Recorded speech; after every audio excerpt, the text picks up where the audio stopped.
Alhamdulillah wassalatu wassalamu ala Rasulillah. Asyhadu an la ilaha illallah wa asyhadu anna Muhammadan abduhu wa rasuluhu wa ba'du. Kembali kita hadiri majelis Kitabul Jami'. Sudah 30 hadis kita bacakan. Hari ini kita masuk hadis ke-31, diberi judul Innal halala bayyinun. Bismillahirrahmanirrahim. Anin Nu'man ibni Bashirin radhiyallahu anhuma qala sami'tu Rasulullah sallallahu alaihi wasallam yaqulu wa ahwan Nu'manu bi isba'aihi ila udunaihi innal halala bayyinun wa innal harama bayyinun wa bainahuma mustabihatun la ya'lamuhunna katsirun minan nas faman ittaqa syubuhat faqad istabra'a li dinihi wa irdihi wa man waqa'a fis syubuhati waqa'a fil harami qarra'i yar'a haulal hima yushiku an yaqa'a fihi ala wa inna likulli malikin hima ala wa inna himallahi maharimuhu ala wa inna fil jasadi mudghah idza salahat salahal jasadu kulluhu wa idza fasadat fasadal jasadu kulluhu ala wa hiyal qalbu. Dari An-Nu'man bin Bashir radhiyallahu anhu, dia berkata sembari berisyarat ke arah dua telinganya, aku mendengar Rasulullah SAW bersabda, yang halal itu telah jelas dan yang haram juga telah jelas.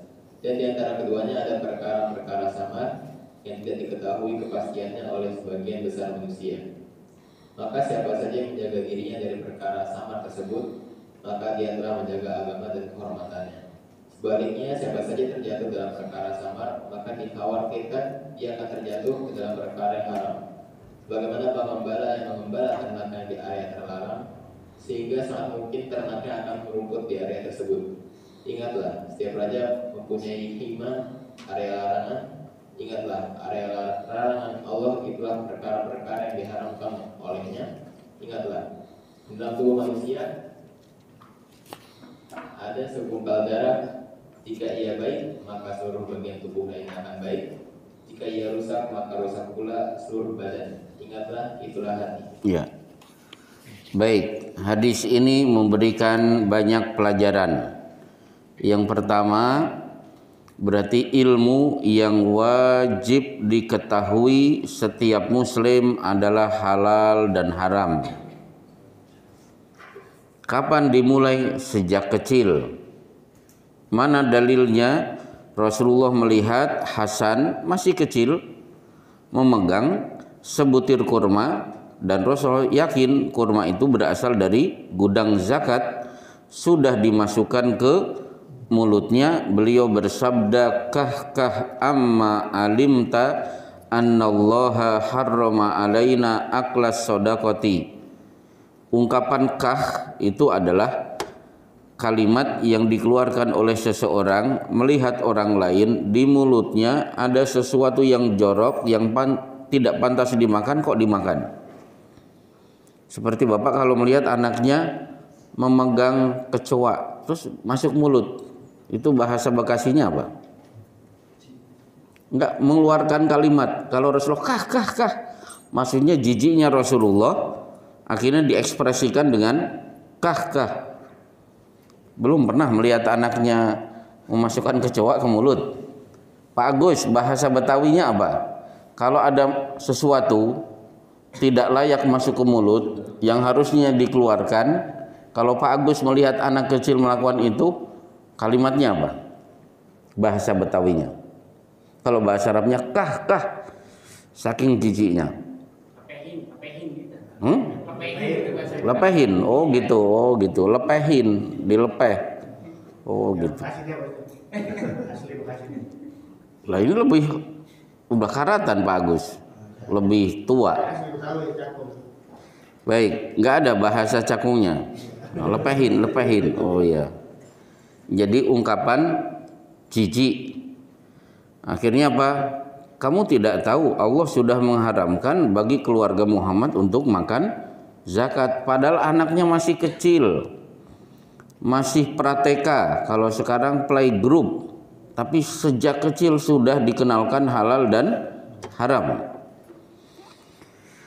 Nah, maka siapa yang punya profesi apapun, pastikan dia mengenal dengan baik kaidah halal dan haram dalam dunia profesi yang sedang dia geluti.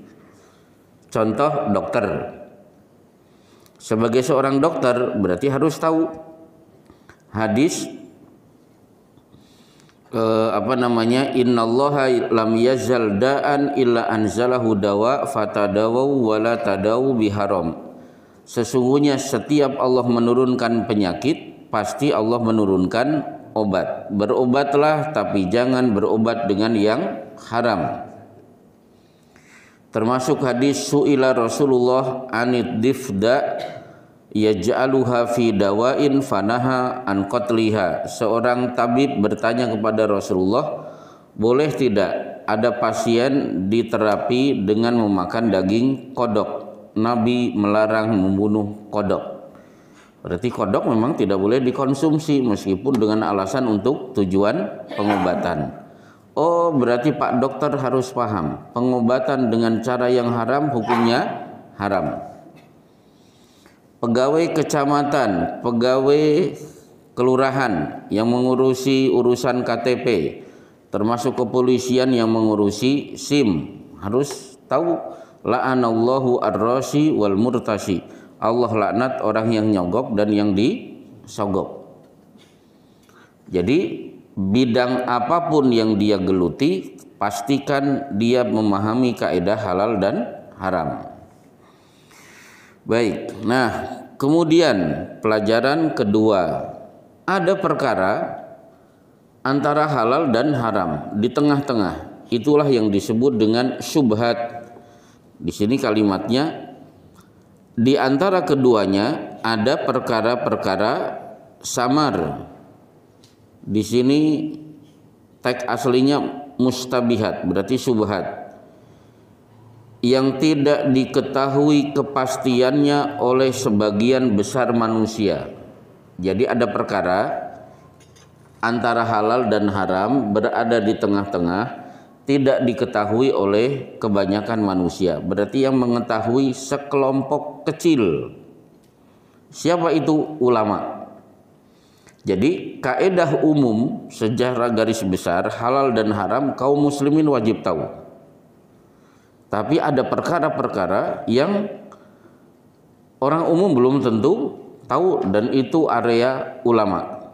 Contoh misalnya, apa hukum merokok? Banyak orang umum tidak paham karena kasus rokok belum pernah terjadi pada masa Rasulullah Shallallahu Alaihi Wasallam. Akhirnya para ulama meneliti, mengkaji, bertanya kepada para ahli termasuk dokter, apa manfaat dan madorot rokok. Akhirnya medis kedokteran mengeluarkan statement, rokok itu membuat penyakit jantung, liver, kanker, impoten, gangguan janin dan kehamilan. Dilaporkan kepada para ulama, ini akibat orang merokok. Akhirnya para ulama mengeluarkan dalil, wala tulku bi aidikum ila tahlukah, jangan campakkan diri kalian ke dalam kebinasaan. Semua penyakit yang tertera di bungkus rokok itu kebinasaan semuanya. Cuma memang para perokok biasanya dalam hal ini buta huruf, tidak bisa baca. Makanya mereka tetap merokok. Kemudian para ulama mengeluarkan dalil lagi, la dororo wala diror. Tidak boleh menimbulkan madarat bagi orang lain dan tidak boleh menimbulkan madarat bagi dirinya sendiri. Rokok itu madaratnya buat si perokok dan bagi orang lain, para perokok pasif. Dia tidak merokok tapi dia menghirup asapnya. Nah, ini contoh. Jadi perkara antara halal dan haram tidak diketahui oleh kebanyakan manusia. Inilah area para ulama. Baik, kemudian maka siapa yang menjaga dirinya dari perkara samar tersebut, maka dia telah menjaga agama dan kehormatannya. Sebaliknya, siapa saja terjatuh dalam perkara samar, maka dikhawatirkan ia terjatuh ke dalam perkara yang haram. Maksudnya begini, komentar Umar bin Khattab, jangan kalian berada di daerah yang samar-samar, karena jangan salahkan orang lain kalau akhirnya suudzon kepada kalian. Berarti jadi kita berada di area samar, kalau bahasa kitanya di area yang penuh kontroversi yang memungkinkan orang suudzon. Jangan berada di situ, karena bisa saja orang lain akhirnya suudzon kepada kita. Jangan salahkan orang lain suudzon. Contoh, kita janjian dengan teman akan pergi ke Jawa misalnya. Saya akan menumpang mobil dia. Ya tunggu ya, nanti jam 9 malam. Misalnya saya akan nunggu di pinggir jalan. Kemungkinan saya nunggu di sini atau nunggu di sini. Kalau saya nunggu di sini di pinggir jalan, di sini area aman. Di situ mungkin gedung Majelis Ulama Indonesia, ada kantor MUI, ada apalah, Islamic Center, pokoknya yang bagus-bagus saja. Sementara di sini warung remang-remang, komplek lokalisasi.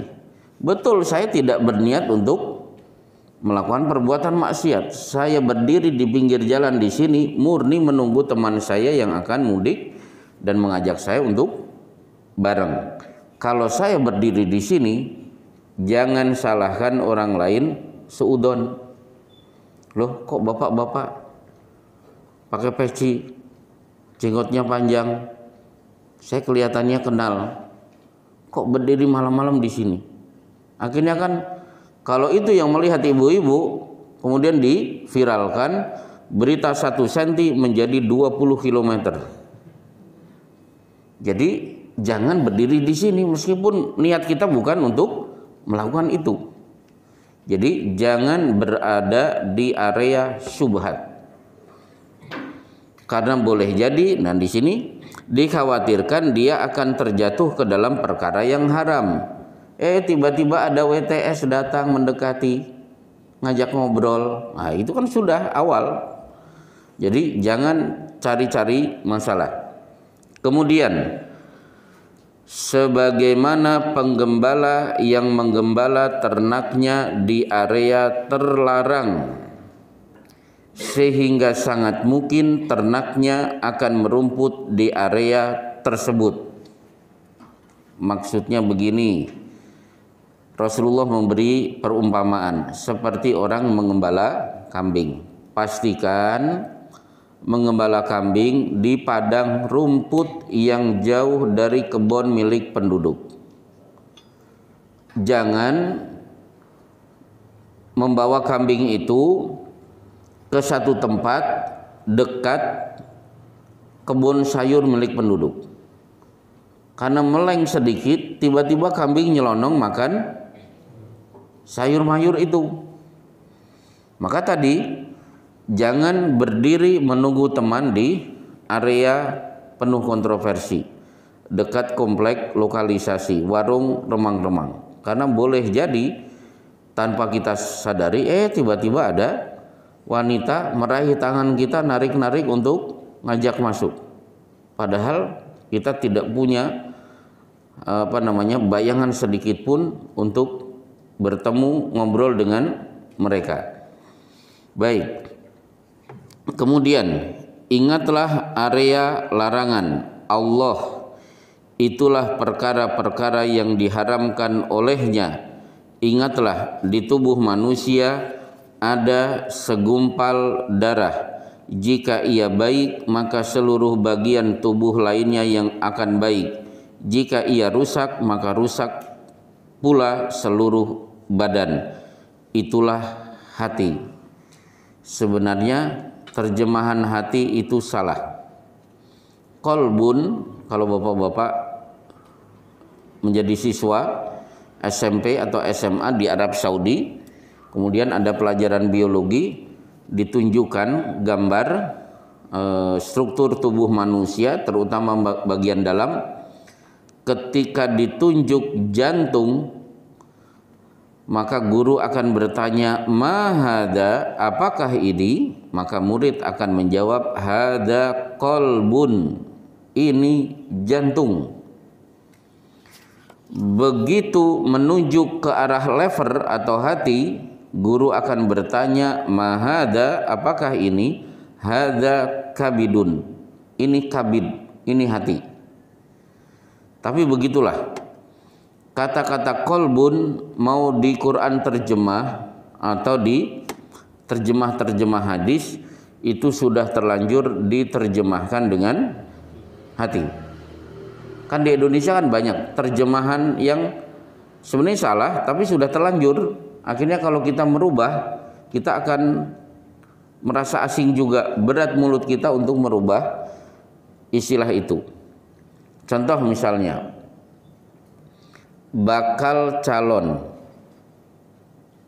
sudah bakal calon lagi, kenapa tidak calon saja? Nah, itu sudah terlanjur. Coba yang dari Jawa Tengah, berapa orang? Bapak Jawa Tengah atau Jawa Timur? Sebentar. Godok wedang. Wedang itu kan harusnya kan godok banyu. Kenapa godok wedang? Wedang itu ya wedang teh, wedang kopi. Jadi itu sudah terlanjur sebenarnya.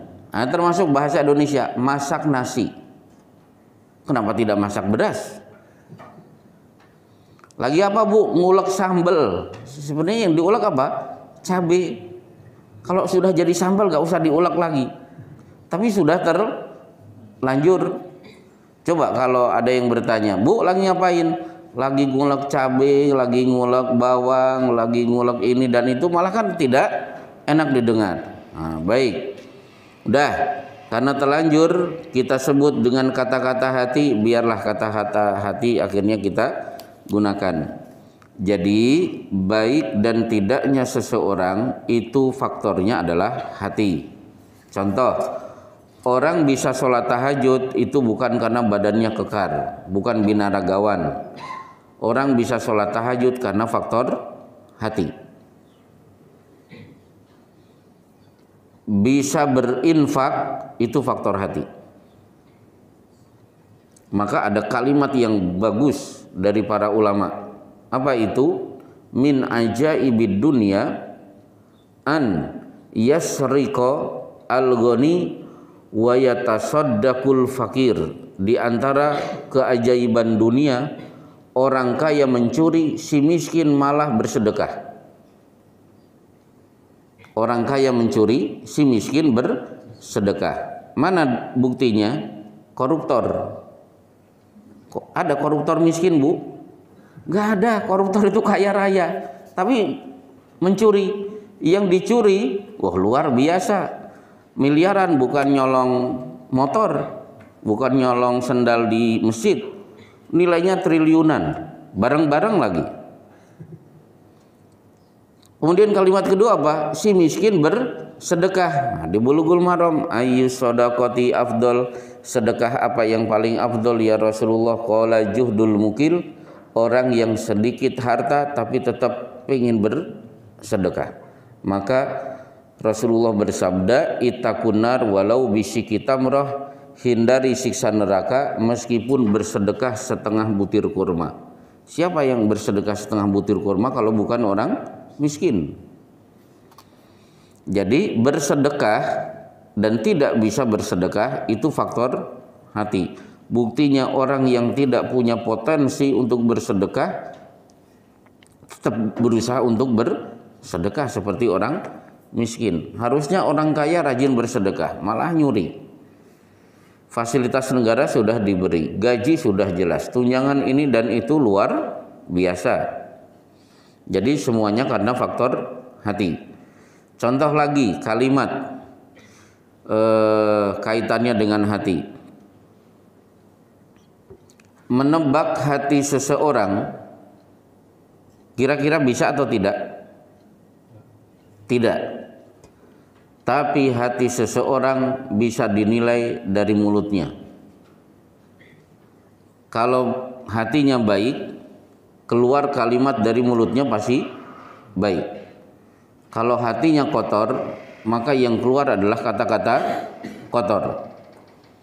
Maka sebagian ulama mengatakan menjaga hati sama pentingnya dengan menjaga lisan, karena dua-duanya punya hubungan yang erat. Baik, nah berkenaan dengan hati, banyak orang yang celaka karena faktor hati, selamat juga karena faktor hati. Contoh apa?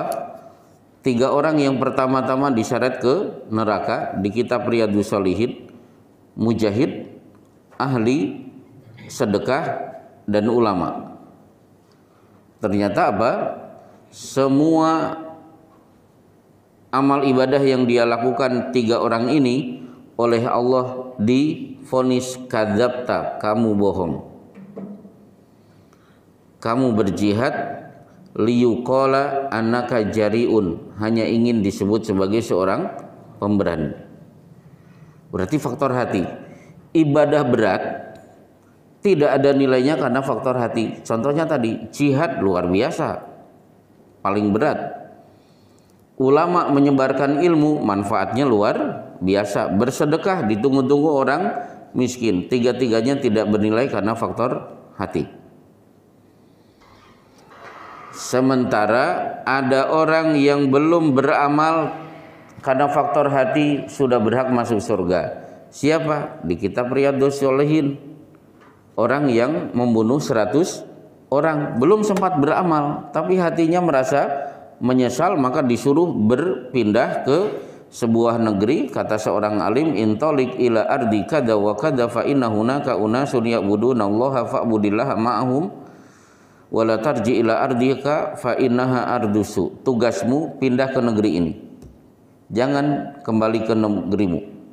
Negeri yang ini penduduknya taat kepada Allah, bergabung bersama mereka. Kalau kamu balik ke sini, kamu akan menjadi pembunuh lagi. Akhirnya dia berangkat, belum sempat beramal, keburu meninggal dunia. Berarti apa? Faktor hati. Baik. Hadis ke-32.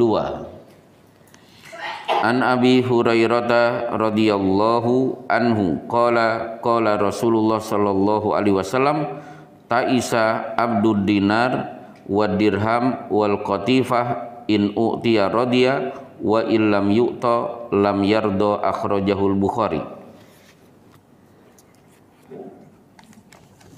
Dari Abu Hurairah radhiyallahu anhu, dia berkata, Rasulullah sallallahu alaihi wasallam bersabda, binasalah hamba dinar, hamba dirham, dan hamba pakaian, yaitu orang yang jika diberi dia ridho, dan jika tidak diberi dia tidak ridho. Hadis ini potongan, lengkapnya ada di kitab Tauhid yang pernah kita pelajari. Jadi saya datang pertama kali ke sini, pelajarannya adalah kitab Tauhid Syekh Muhammad At-Tamimi. Lengkapnya adalah tuba li abdin ahidin bi inani farsihi as'asa ra'suhu mugbarratun qadamahu in ista'dana in kana fis saqati kana fis saqati wa in kana fil hirasati kana fil hirasati in ista'dana lam yu'dan lahu wa in istasfa'a lam yusaffa. Beruntung orang yang hidupnya dihabiskan di medan jihad. Dia berada di atas kuda untuk lari mengejar musuh, lari menghindar diri dari musuh. Sibuknya jihad, tidak punya kesempatan untuk merawat rambut, akhirnya murat-marit, tidak sempat merawat badan hingga akhirnya badannya kotor oleh kepulan debu. Disuruh berada di front terdepan, dia taat. Disuruh menjaga, dia taat. Disuruh bagian konsumsi, dia taat. Ini kalimat pertama. Baru kalimat ini pun sebenarnya dipotong karena buntutnya tidak dicantumkan. Jadi kepalanya dan buntut tidak dicantumkan di hadis ini. Baru kalimatnya, binasalah hamba dinar, berarti mata uang terbuat dari emas. Hamba dirham, mata uang terbuat dari perak. Kalau dinar hari ini kursnya 4 jutaan. Dan hamba pakaian, kotifah itu sejenis kain beludru tebal, dan itu pakaian yang menjadi favorit orang Arab. Jika diberi dia ridho, jika tidak diberi dia tidak ridho. Maksudnya begini, orang kedua ini beda dengan mujahid. Kalau mujahid itu yang diingat adalah Allah. Orang yang berada di medan jihad, ingatannya apa? Ingatan mati. Seperti dulu ketika ada kasus pembantaian di Poso, umat Islam terbantai ribuan orang. Saya mengikuti berita, ternyata ada titik yang tidak ketika banyak yang berangkat ke sana, ada titik yang tidak diperhatikan kaum muslimin. Yang diingat hanya apa? Perang saja. Kalau saya titik apa? Titik dakwah. Maka saya berangkat dengan teman-teman, programnya mendirikan pondok pesantren, menghidupkan masjid. Maka alhamdulillah saya bisa mengisi kajian-kajian di masjid-masjid. Akhirnya masyarakat mengenal sunnah. Begitu selesai sudah berdiri pondok pesantren sampai sekarang. Nah, meskipun tugas saya adalah berdakwah, tapi kalau ada serangan otomatis kan kita harus maju, siap mempertaruhkan nyawa. Coba Pak Agus bayangkan, kira-kira peluru lewat di atas kepala Pak Agus 2 cm, rasanya gimana? Nah, kondisi mujahid itu begitu. Berarti apa? Yang diingat adalah urusan akhirat. Ya Allah, saya jangan sampai su'ul khotimah. Maka yang diucapkan subhanallah walhamdulillah wala ilaha illallah, dengan harapan apa? Saat mengucapkan subhanallah tiba-tiba peluru lewat. Tugas saya dakwah, tapi harus masuk keluar daerah muslim untuk mendakwahi mereka. Otomatis saya harus siap, ada sniper yang tiba-tiba pelurunya berseliweran di sekitar kita. Itu mujahid. Baru orang yang disebut dengan hamba dinar, hamba dirham, hamba pakaian. Maksudnya apa?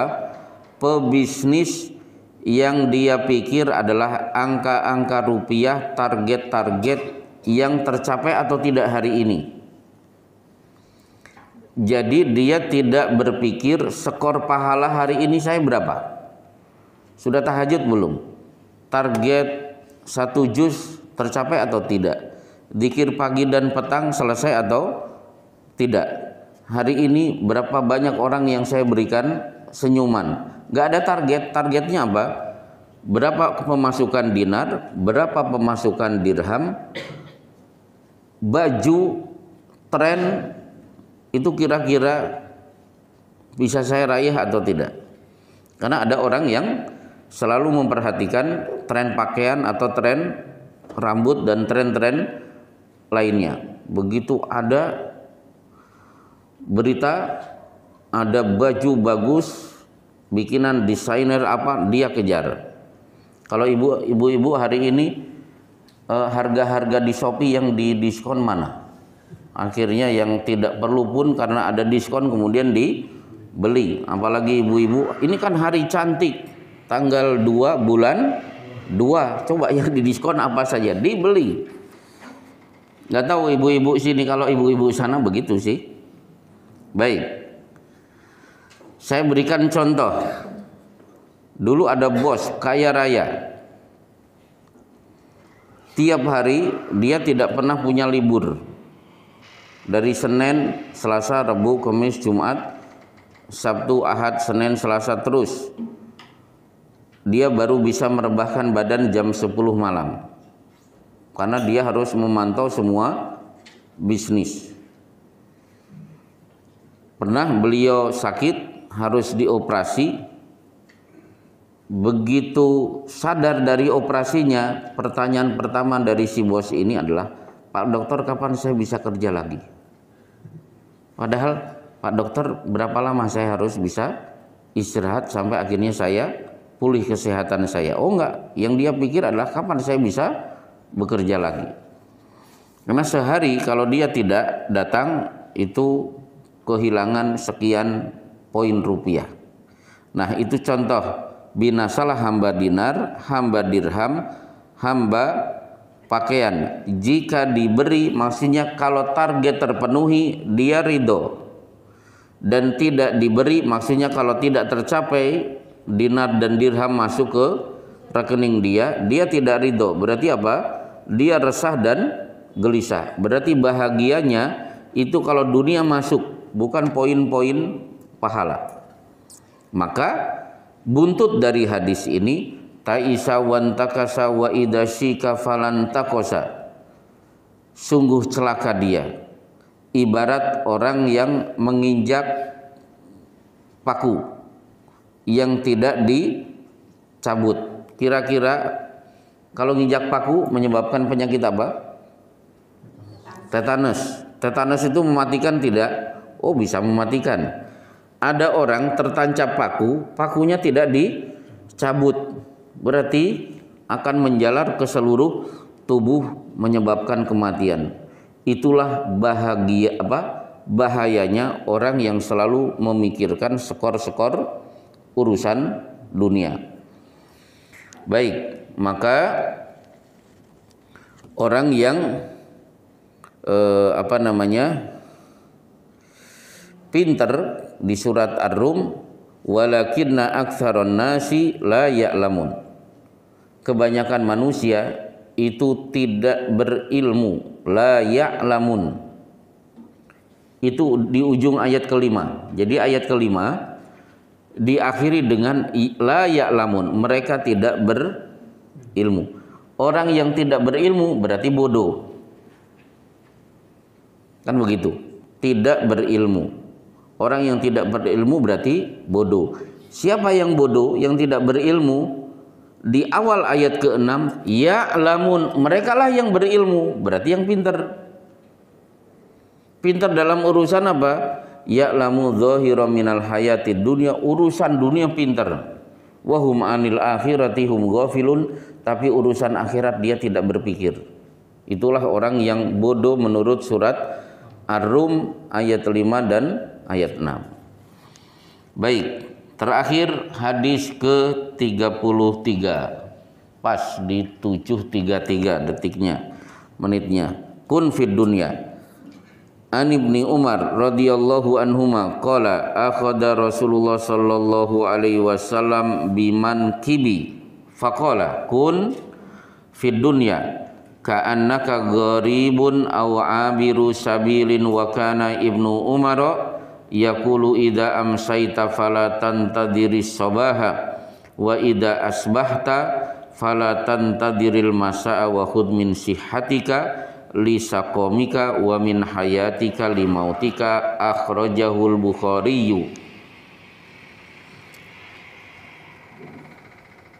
Diriwayatkan dari Ibnu Umar radhiyallahu anhu, dia berkata, dahulu Rasulullah sallallahu alaihi wasallam pernah memegang pundakku. Kemudian dia bersabda, jadilah engkau dunia ini seperti perantau atau pengembara yang tengah melintas. Lalu Ibnu Umar berkata, Jika telah masuk waktu sore, maka janganlah engkau menunggu untuk beramal soleh sampai datangnya waktu subuh. Dan jika telah masuk waktu subuh, janganlah engkau menunggu untuk beramal soleh sampai datangnya waktu sore hari. Manfaatkan masa sehatmu sebelum datang sakitmu, dan masa hidupmu sebelum datang ajalmu. Berarti hadis ini menggabungkan sabda Rasulullah dan perkataan Ibnu Umar. Kan ada banyak hadis. Di situ sabda Rasulullah, di ujung ada perkataan sahabat. Seperti inna ummati ya'tuna yaumal qiyamati ghurran muhajjalina min atharil wudu. Umatku bangkit dalam keadaan berkilauan bercahaya dari anggota tubuh yang terkena air wudu.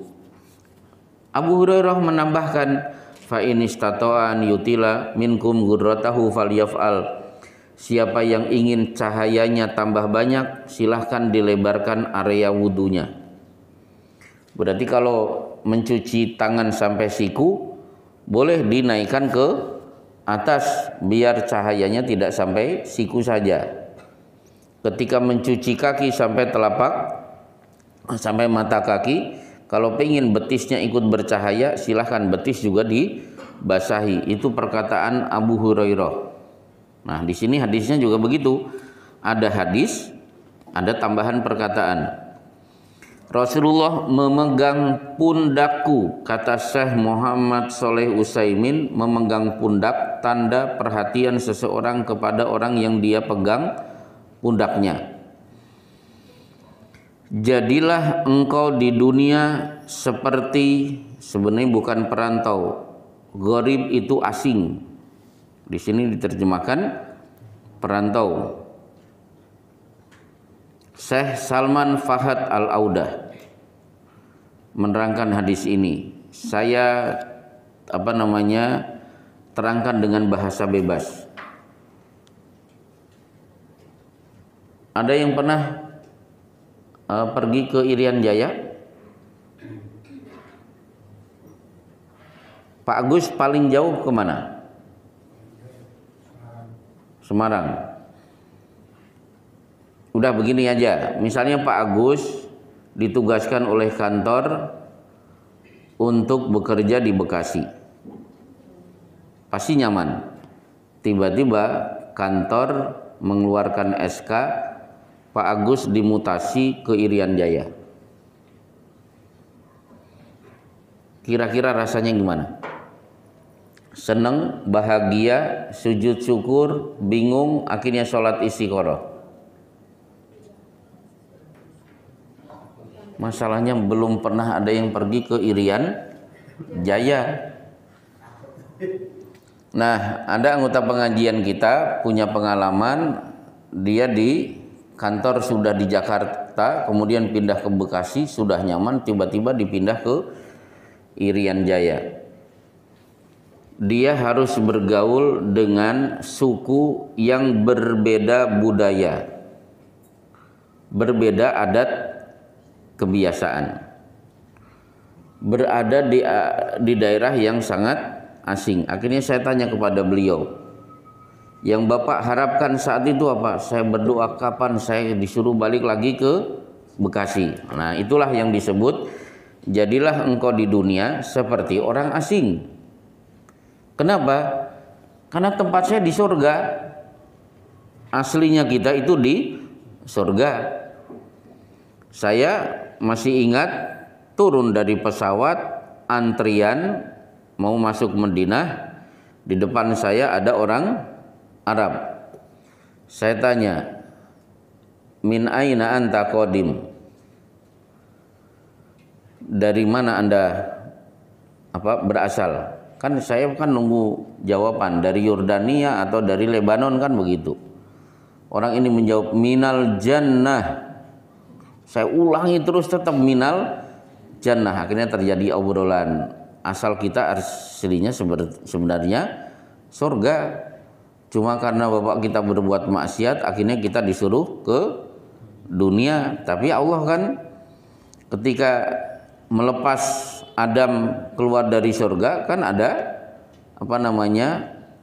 pesan dari Allah, fa imma ya'tiyannakum minni huda fala khaufun 'alaihim walahum yahzanun. Nanti kalau kamu sudah ada di dunia, nanti ada petunjuk. Kalau petunjuk itu dilaksanakan, kamu tidak akan takut dan tidak akan sedih lagi. Maksudnya akan kembali lagi ke surga. Jadi di dunia ini jadilah seperti orang yang asing karena asli kita di surga. Berarti apa? Lakukan semua potensi, semua kegiatan yang membuat kita bisa masuk surga. Cara makan kita harus cara makan yang menghasilkan pahala. Poin-poin pahala dari makan. Baca bismillah. Duduk dengan tangan kanan.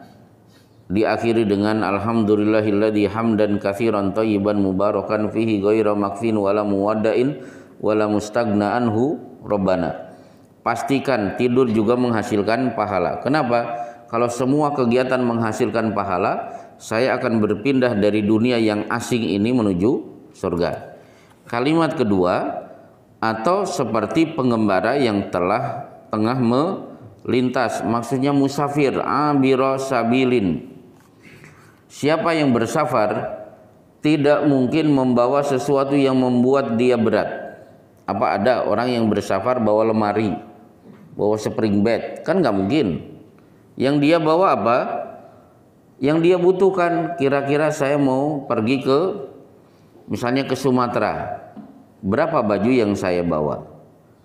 Setelah itu apa? Paling cukup ATM. Dari ATM ini nanti saya bisa mengeluarkan uang di waktu-waktu yang sangat saya butuhkan. Berarti apa? Jadilah seperti orang pengembara, jangan membawa beban berat ketika menuju ke akhirat. Akhirnya Ibnu Umar kemudian memberi nasihat. Jika telah masuk waktu sore, maka janganlah engkau menunggu untuk beramal soleh sampai datangnya waktu subuh. Maksudnya ada pekerjaan bisa selesai sore ini, jangan nunggu-nunggu sampai waktu subuh, selesaikan. Dan jika telah masuk waktu subuh, janganlah engkau menunggu untuk beramal soleh sampai datangnya waktu sore. Kalau pagi ada kegiatan bisa selesaikan. Berarti kalimat ini melarang kita taswif. Santri pasti tahu taswif itu dari kata-kata saufa, I will, entar. Jadi sikap menunda-nunda itu disebut dengan taswif. Kalau bisa selesai sekarang, jangan ditunda sampai. Nah, kemudian kalimat terakhir, manfaatkan masa sehatmu sebelum datang sakitmu. Berarti ketika sehat banyak-banyak beramal, karena saat sakit pasti amal itu akan terhenti. Meskipun terhenti, kita dapat pahala yang tetap mengalir. Contoh, sehari saya bisa baca Quran 2 juz, tiba-tiba sakit gigi. Begitu memulai baca Quran baru 3 ayat sudah tidak kuat. Akhirnya Quran diletakkan. Meskipun dia cuma 3 ayat dia baca, dia tetap mendapatkan pahala membaca Quran 2 juz. Kenapa? Saat sehat dia aktif membaca Quran setiap hari 2 juz.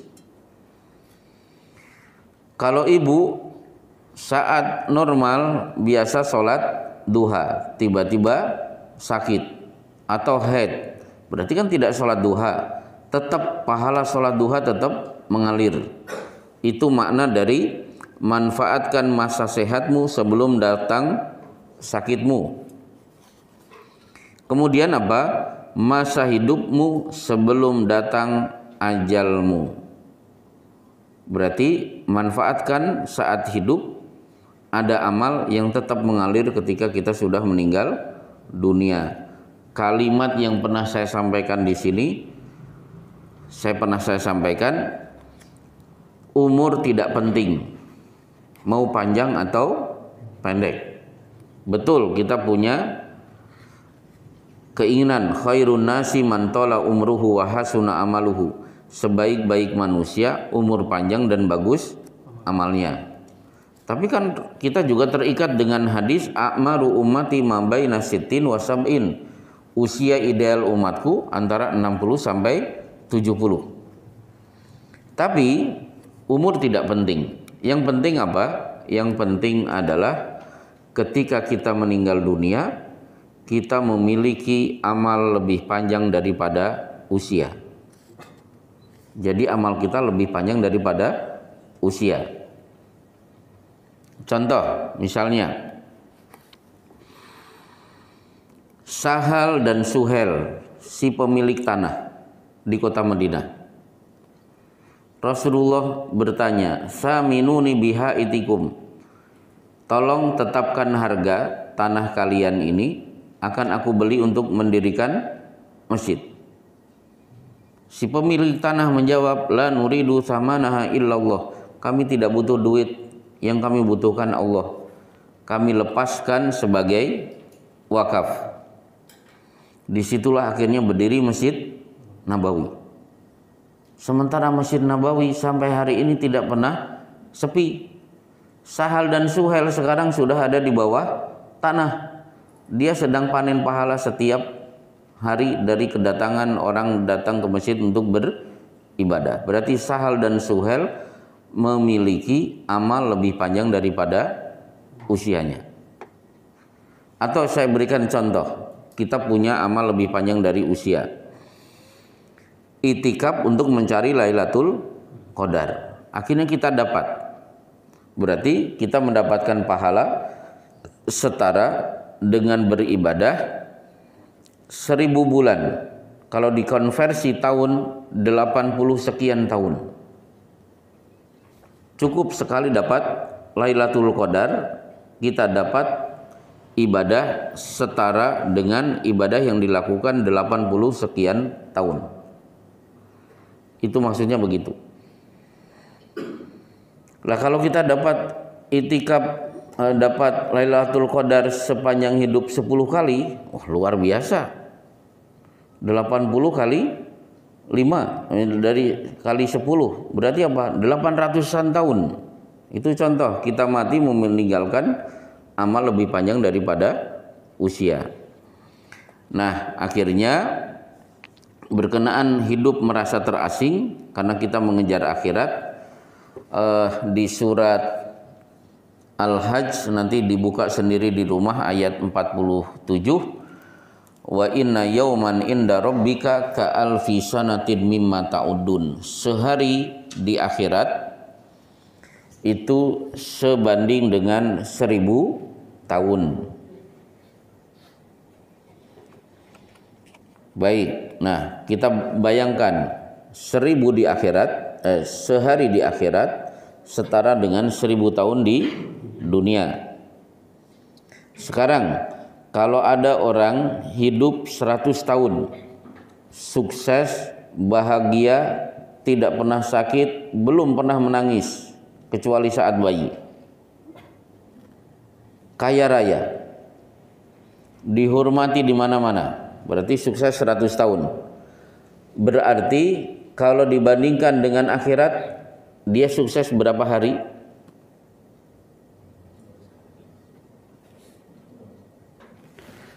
Sehari di akhirat setara dengan 1000 tahun. Ternyata dia di dunia punya umur 100 tahun. Sehat terus, belum pernah sakit. Senyum terus, belum pernah nangis. Punya acara semua pasti sukses, belum pernah gagal. Berarti dibanding dengan akhirat, dia sukses berapa hari? Ya, langsung menukik. Harusnya kan 1/10 hari. Satu hari berapa? 24 jam. Berarti 2,4 jam. Itu pun dia kalau punya umur 100 tahun. Maka betul orang kafir komentarnya di neraka apa? Ka'allam yalbathu illa asyiyatan aw duhaha. Perasaan di dunia kami hanya berada di sana satu waktu duha atau satu waktu sore. Sore itu kan dari asar sampai maghrib pas 2,5 jam atau 2,4 jam. Selesai 3 hadis sudah kita bahas. Ada pertanyaan, saya persilahkan.